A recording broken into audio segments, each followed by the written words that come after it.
The well-being part is an essential part of a holistic education, because there's one sentence that Mette used a lot, which I got here in my office, and it is: educating the mind without educating the heart is no education at all. When we are teachers, we come into the classroom, we set the tone, we bring our presence to the classroom, to the space. We have students who probably perhaps didn't have a good lesson before, so they're bringing that with them. We don't know what happened at home, so what do they bring with them? What emotions do they bring with them? What state do they bring with them as they join us in the space, in the classroom? And I think that as educators, we have a lot to do in terms of helping our students be present in the classroom, open to learning, open to sharing, displaying some approaches to learning, such as collaboration, research, and helping them just explore these skills, these soft skills, not only the hard academic content.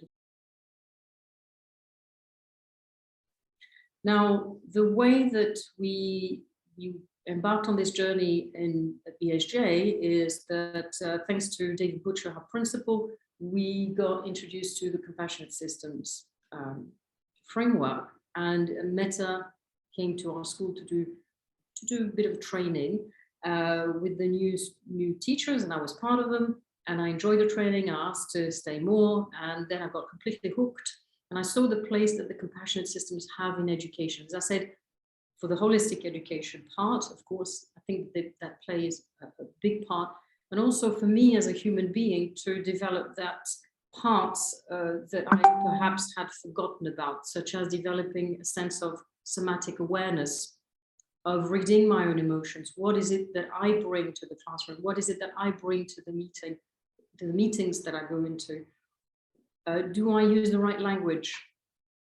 Do I use the right body language even? What do I do? So it's a wonderful reflective way to explore a little bit more about yourself. The thing with the tools is that compassionate systems tools is that once you practice them, after a while they become a habit. So you don't have to go through an iceberg to analyze an event or a situation. You actually think, hang on, what's the event? What are the underlying structures? What are my mental models? What are the artifacts? And you go through that, but you do that automatically. So the more you use them, the more it becomes a habit. Ladder of inference is exactly the same. Questions your own assumptions, and throughout the years, when you use it quite often, and when it becomes a habit, you don't need to even visualize it. You just think, oh, hang on, am I making an assumption here? And you always question yourself, which is good, because then you are a little bit more authentic. It helps you with being transparent, being more authentic, and perhaps not go into situations that are just an accumulation of misunderstandings, which can happen. When I arrived in this school, I didn't know anything about it until I got trained. And then I asked, after the training, I went, great, I'm an adult, I understand it from a intellectual perspective, I get it, all right? What about the students? What do they understand? So I went to see the students. I said to them, right, got this great training. What about you guys? What did you get out of it? And they said to me, oh, we see things differently. We're able to analyze things a little bit better. We like it. It's really nice because we can do projects, and we can meet people, blah, blah, blah, blah. So great. So through them, I understood compassion systems better. I understood what kind of impact it had on them. Well-being is part of their timetable, and last year it was nicknamed period. So last year we had 7 periods in the day, and well-being was period 3. The way that we have done this is that I created a framework which has got 3 themes, and we address 1 theme each term. And the way that we address the theme is that we go through 3 actions. We inquire, we explore, and then we act. So act is add, connect, and transfer. And we do that looking at the head, the heart, the self, and the system. So we have inquiry questions every term. And then we ask our students to inquire about this, you know, and about this theme. Of course, we have to also introduce in the well-being everything that is about another curriculum, which is like comprehensive sexuality education. We have to also address digital citizenship, child protection issues, and physical development. You know, we have to look at that as well. So we integrate all of that. We also integrate mindfulness, we integrate journaling. So the way that we look at it is whatever theme we explore, we use compassionate systems tools to help us explore that theme. To give you an example, this term we looked at the theme, we looked at emotions, because our overarching theme for the year is connect, so we want people to connect. And with one unit was all about emotions and how do we explore emotions. So labeling of emotions, understanding what they are, how we explore them, how do we use them, when we use them, also for target setting, because we are into target setting, and how emotions influence that. We also used Plutchik's wheel of emotions, which is the one that we used in compassionate systems. And the interesting thing about Plutchik's wheel of emotion is that it's also used in positive psychology, but it's not done in a somatic way, whereas the compassionate systems way I find much better, because it asks our students to actually step into that emotion, to understand the physiological reaction that that emotion brings, and to understand the variation between one emotion and the other. So it's really an interesting exercise to do. Another example that I like to use is the following. So it was last year.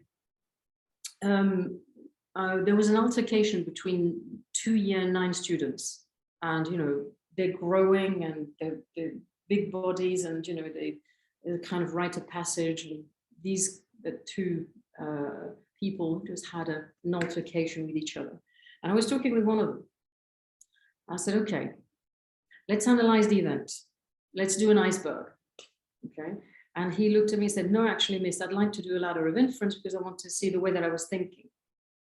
You know, great, let's do it. And I love using that example, because then we together, we looked at the ladder of inference, we looked at the thought processes, the assumptions that were being made that led to the altercation. And then we used that as a reflective piece, and we said, okay, what are we going to do next? What would you like to see? What outcomes, etc., etc. So we had this conversation together. Yeah.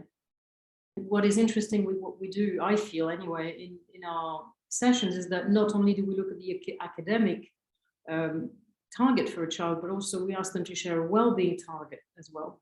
So they know that the two are linked. And again, we're addressing the point of holistic education here. To set up a well-being target, for me, it's even normal, you know, and the students understand it. The students understand, for instance, when we talk about what are well-being targets, it could be sleep more. It could be eat less junk food, play less on the computer. It could be do yoga, you know, things like that.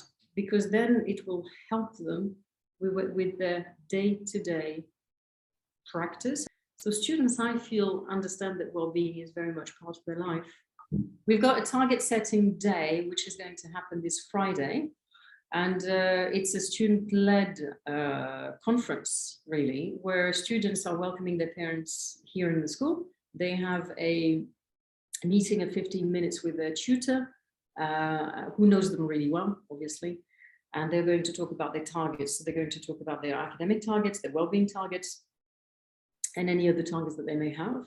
In the middle of the year, we have a review point to say where I'm at the moment, where I'm at with the goals that I set myself at the beginning of the year. And then at the end of the year, we have a review day, a target review day. And we had lovely food. We had some workshops that were student-led as well. So our student ambassadors, compassionate systems ambassadors, did a workshop, created a workshop for the parents, for them to know what compassionate systems were about. So when I arrived, compassionate systems training had happened the year before, and a group was formed, you know. And so that was already there. Likewise, the 30 minutes timetable session, lesson at the time, was already there.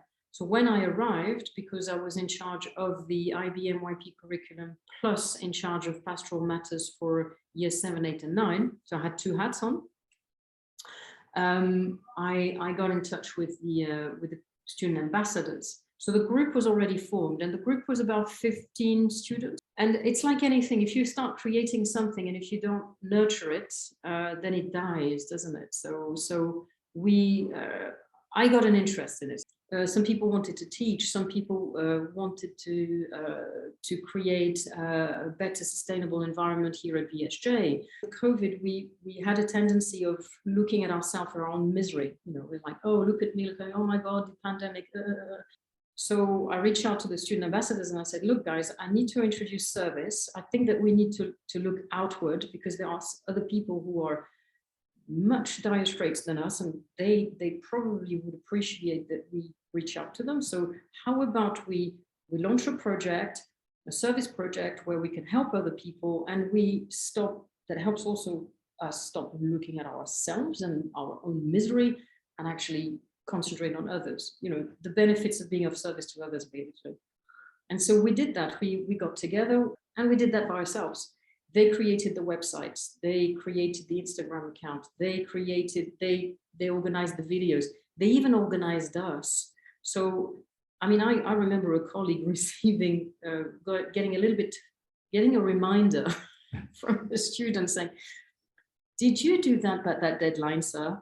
Which was kind of interesting, you know. I think that's fair that we have that kind of relationship that is not top down, but we actually work with each other, you know, at that level.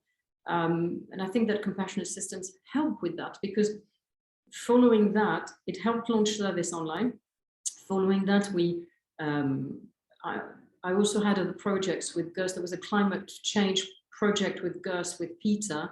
We had some of our student ambassadors on there, and we were just working at this level together, adults and students working at this level. There was nothing like that, you know, as you often see. It was like this. It was lovely. And so throughout COVID, we had between 15 became 40, then became 30, then now we have 45, I think. There's that ripple effect, and always nurturing that interest, and making sure that they don't lose the love for the compassionate systems and their understanding of that. So creating projects is really important. Giving them autonomy is really important. Respecting them as human beings is important. Giving them a voice, not just a tokenistic way, but actually doing not only active listening, but generative listening, where your words become actions, you know, things like that, and giving them a bit of a taste of what professional life could be like. Because like us, if we are in a school that trusts us, if we are in a school that empowers us and gives us the tools to better ourselves and to contribute to society, then, you know, you want to come here in the morning with a smile on your face.